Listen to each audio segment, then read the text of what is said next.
Madam Chair, mataas po ang aking respeto sa kapulisan. Lalo na po sa mga babae, mataas po ang aking respeto sa kanila. Nung nakaraang administrasyon, nanumbalik ang respeto ng ating mga kababayan sa kapulisan. Taas noo po ang ating kapulisan, ang ating mga sundalo. As its highest ang respeto sa PNP. Inuna namin ang pagtaas ng sahod ng uniform personnel dahil alam namin kung ano ang sakripisyo ninyo para sa bayan. Ako mismo bilang SAP noon, ako po nangulit noon na may sakatuparan po ito dahil minahal namin ang kapulisan. Ngunit nakakalungkot, Madam Chair, na nung nandun ako sa NAIA, nakikita niyo naman po sa video, nagtanong lang po ako sa PNP spokesperson kung saan kami dapat pumunta. Dahil sabi ni Chief PNP Marbil sa 250 po. Nilapitan ko po ang inyong spokesperson at hindi po ako sinagot, tinakbuhan po ako. Sana naman bilang spokesperson, konting sagot lang naman po. Konting respeto, sumusunod naman po kami sa batas. Hindi naman siguro dapat ipagkait sa atin ang respeto at higit sa lahat ang katotohanan. Sa totoo lamang po, ilang beses na po nagsinungaling si now Brigadier General Jean Pardo. Sana po, ma'am, bilang spokesperson, totoo lang po ang sabihin mo, alang-alang sa bayan. Your duty is to be loyal to our flag and to our country. Minahal namin kayo ni dating Pangulong Duterte. Sana, konting respeto lamang po. Kung nagawa nyo yan sa akin, magsinungaling, mas nagagawa nyo po yan sa ibang tao. Respeto lamang sana. Gaya ng pagrespeto at pagmamahal namin sa uniform personnel. Pangalawang beses na po ito na hindi ka sumagot ng totoo. Sa interview mo, sinabi mo nagpupunas lang ng pawis ang ilang pulis na nakuna ng video na umiiyak habang inaaresto si Pangulong Duterte. Mapigilan mo ba umiyak? Nasasaktan po yan. Doon lamang po tayo sa katotohanan at piliin nyo lang laging magsabi ng totoo alang-alang sa bayan. We must always entrust our loyalty to the Filipinos, to our flag, and to our country. Di naman po parating sinasabi ni dating Pangulong Duterte sa inyo. Just be loyal to our country and to our flag. Last, gusto natin malaman kung may nalabag ba na proseso ang pamahalaan, nabigyan pa po ng due process ang Pangulo dahil kung seryoso tayo sa pagbibigay ng hustisya, unang konsiderasyon dapat ang karapatang pantao at ang pagsunod sa due process. Sa totoo lamang po, hindi na po tatakbo si Tatay Digong sa inyo. Di na niya kayang tumakas. At alam niyo po yun. Di na niya kaya kayong takbuhan. Dahil hirap na nga siya maglakad, nagsusungkod na nga lang po siya. Imbis na umunlad, bigla tayong umurong. OFWs, pinapauwi natin. Noon, ginagawa natin ang paraan. In fact, si dating Pangulong Duterte sumusulat yan sa mga king o sa leader ng ibang bansa para makauwi. And even nagre-raise tayo ng blood money para makauwi lang yung mga kababayan natin. Pero bakit baliktad niya yan? Bakit isinuko po ang sarili nating lahi? Hindi ko lubusang matanggap na siya ay nililiti sa ibang bansa gayong siya ay isang Pilipino. Samantalang mayroon naman tayong maayos na judicial system sa ating bansa na nire-respeto.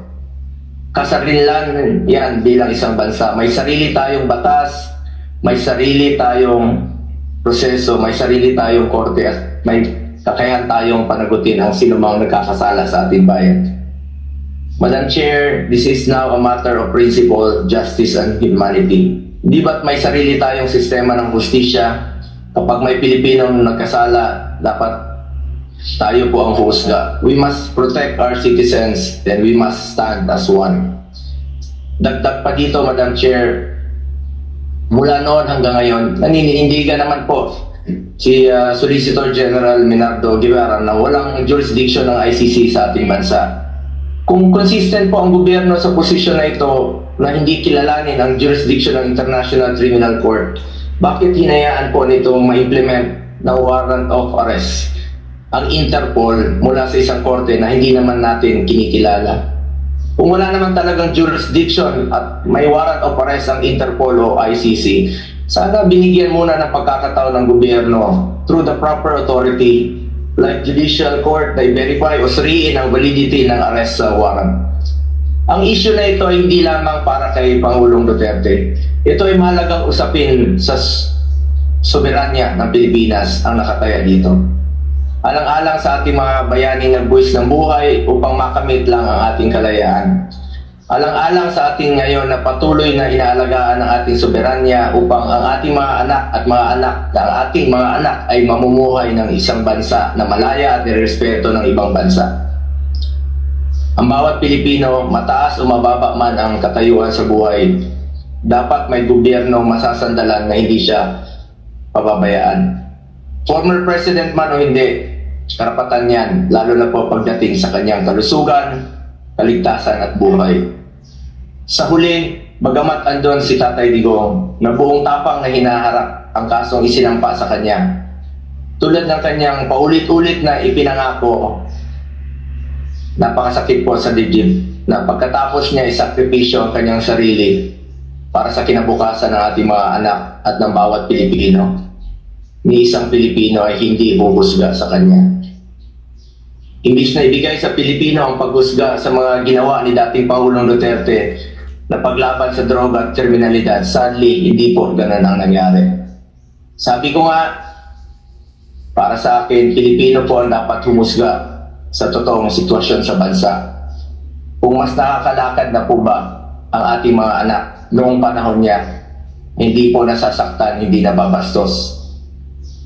Kayo po ang humusga. Pilipino po ang dapat humusga. Minahal tayo ni Tatay Digong. Ginawa niya po ang lahat para sa bayan. Tanda na po siya.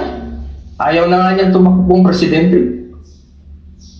Pero ginawa niya po ito dahil yan po ang kanyang sinumpaang tungkulin para sa mga kababayan natin Pilipino. Pero ngayon, hindi lang si Tatay Digong ang inialay at ipinamigay ng ating sariling kababayan. Gusto lang inialay at ipinamigay din ito ang karapatan ng Pilipino na husgahan ang ating sariling kababayan at magdesisyon kung ano ang mas makakabuti sa ating bayan. As I said, March 11 was indeed the saddest day in our history. Sana po, hindi na po ito maulit. Marami pong nasaktan na Pilipino. Salamat po. Maraming salamat sa aking kasama, Senator Bongo. We assure you that this is no time for heroics. We are determined to get the truth. We now call on Senator Jinggoy Estrada, who has manifested his desire to make a preliminary statement.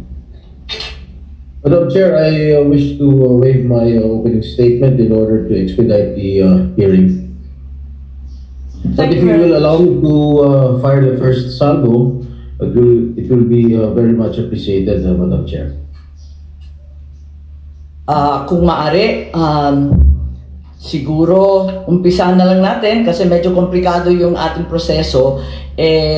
Umpisahan muna natin yung order, ano? Tapos kung pwede, sumabak na lang kayo, kikilalanin kita kaagad-agad. Yes, Madam Chair. Maraming salamat, okay, at